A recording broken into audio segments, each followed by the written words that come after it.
My CPA says $650,000 isn't even close to enough to retire. Help!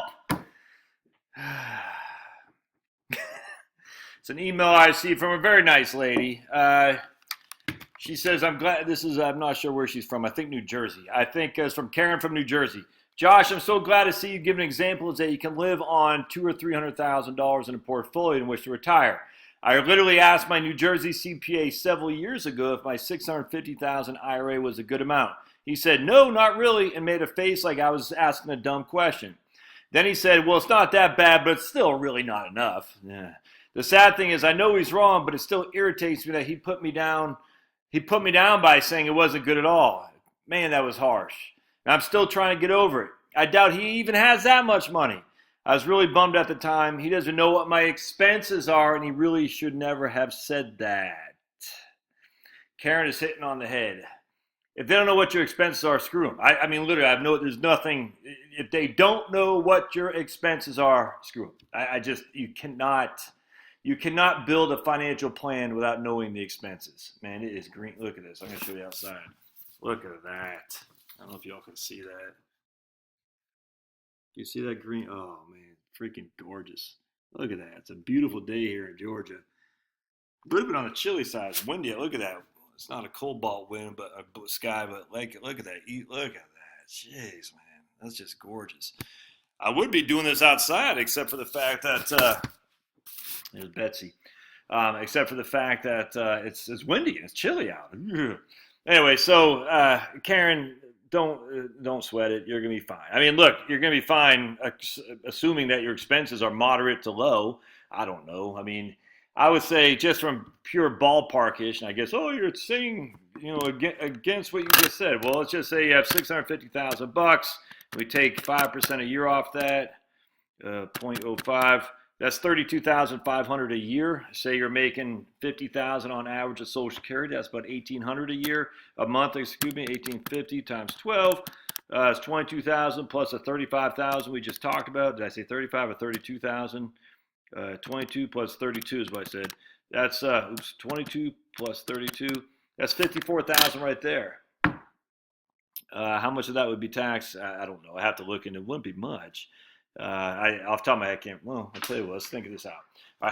I'm interested. 54,000, of which 22,000 is Social Security. So 22 is Social Security. That's 11,000 provisional. 11,000 goes towards your provisional income. Like my horns. And then we got, 32,000 from IRA. And I can't tell if she is married. I'm going to say she's single. I don't know. $43,000. So $43,000 is your provisional income. Again, how much of that is going to be subject to taxation? Your Social Security. Well, we know the first 25, none. So we know 25 to 34 is 9,000, and 34 above is 85%. So we take 43,000. We know the first 25,000, none of that's subject to income tax. The next 9,000, 4,500 that will be, and then the next we got 9,000. So 43,000 minus 34,000 is 9,000 times 0.85. So 43 is 9 times 0.85, 7650. All right, so 7650 and 4,500 plus 4,500. So we know 7650 plus 4,500. 12,000 of your Social Security will be subject to income tax. 12,150 of Social Security will be subject to income tax, plus the $32,000 you had in IRA distributions, assuming it's all. Well, you did say it's all from an IRA. So we got that'd be $44,150 will be your taxable income. If you're single, we'll say 13,600 is your standard deduction.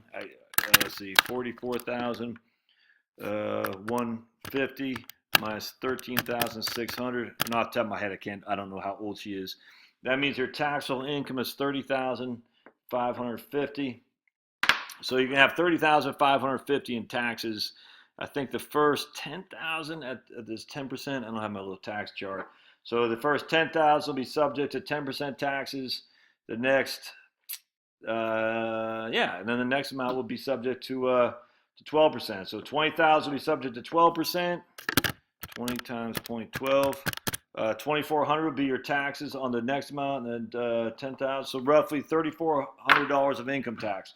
So you'd be making $54,000 of total income, of which $3,400 would be subject to tax. Most states do not have any taxes on that at all. So even after tax, you're going to be netting $51,600. I mean, that's you can live off that, I presume. I mean, you can live off that without even blinking an eye. I mean, it's just no big deal. So now so let's just say you need $4,000 a month to live on. Well, you got it without even blinking an eye. You don't need to do an annuity. We don't need to do anything fancy schmancy Social Security planning. And I got to tell you, if you got $650,000 in your 401k, you probably did better than $50,000 a year in income. No, I don't know. I'm just using that for a number. It might not be, but man, you gotta stop sweating this. Not you, Karen, but just you. Well, actually, yeah, you too, because you said I'm looking at the notes. That was real harsh. I'm still trying to get over it. The way the CPA, it's like no bedside manners. These guys, and it drives me up the wall. I mean, $650,000, man. You are doing much better than the vast majority of Americans. And because of that, the idea you walked out of the office thinking that you'd no way you're going to be able to retire. I'll never forget. I had this. My first client, since I went on my own, he was a doctor, and I forgot what kind of a teaching doctor. I can't remember, but anyway, and she worked part time. I think they had like $1.5 million, and they had a house paid for. I can't remember the whole story, but they were making money. Nice folks, nice, liberal, but nice. And so that's what I'm saying. Liberals can get along with conservatives. I'm not even conservative. I'm a libertarian, but still, at the end of the day, it's not a false dichotomy where political disagreements clash. You can still agree to be humane and and kind to other people, even if you don't agree politically. You got to get over this Facebook propaganda stuff. But anyway, so in this case, it was nice folks without question, and they were. I think she said she thought she was told by someone at USAA they needed $6 million to retire on, and they had like 1.3. I can't remember the whole story, but I just remember it's freaking nuts, man. It was nuts, and it actually ticked me. It still ticks me off. How many financial advisors, how many CPAs are leaving people out in the just in the cold, like Karen here with $650,000, and they're like, I can never retire, and she goes, it took me a long time to get over it. I was really bummed out. It's ignorance. It's ignorance. But the problem with ignorance is one thing to be ignorant, because when you're ignorant means you just don't know. If you don't know, it's okay to say, I don't know. I don't know if you're going to be okay until I know your expenses. But for someone to sit there and say you don't have enough, man, like I said at the beginning, screw that. All right. I hope this helps, Karen. You're doing just fine. See ya.